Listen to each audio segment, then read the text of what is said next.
Grad Čačak je i ove godine konkurisao za podsticajna sredstva za mere energetske sanacije kod Ministarstva rudarstva i energetike, podsjetio je načelnik Gradske uprave za lokalni i ekonomski razvoj Vladimir Gojgić i dodao da je predviđeno da ukupan budžet za ove mere iznosi preko 52 miliona dinara.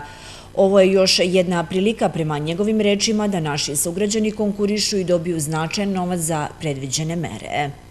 Mi smo relativno skoro potpisali ugovor sa Ministarstvom rudarstva i energetike za sredstva koja smo dobili u ovoj godini, ukupno 52,5 miliona imamo sredstava što iz budžeta grada Čačka, što od strane Ministarstva rudarstva i energetike, s tim što zbog, da kažem, nekih tehničkih stvari, nekih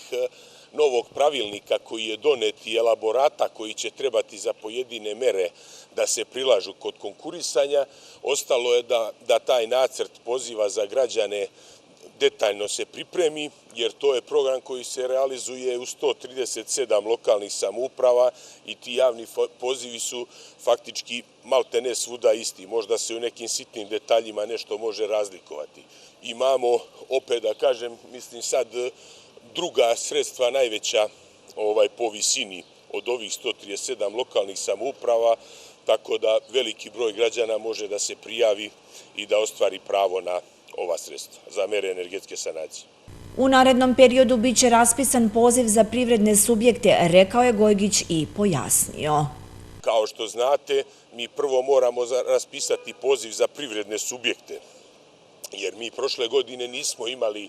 tu meru za izradu elaborata i energetskih pasoša kao posebno, znači moramo da raspisati ponovo za privredne subjekte, a uz tu meru ćemo raspisati i za sve ostale mere, s tim što napomenuo i za građana da znaju firme koje su konkurisale prošle godine, samo ukoliko nam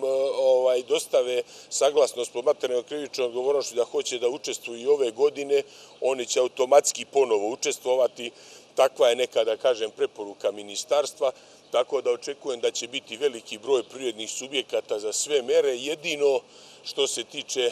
izolacije, tu je slaba zainteresovanost firmi, tako da to ne mogu da tvrdim da će ta mera moći da se realizuje, jer ukoliko se ne javi firma, građani neće imati od koga da uzimaju preračun. Znači, očekujem da konkurs bude negde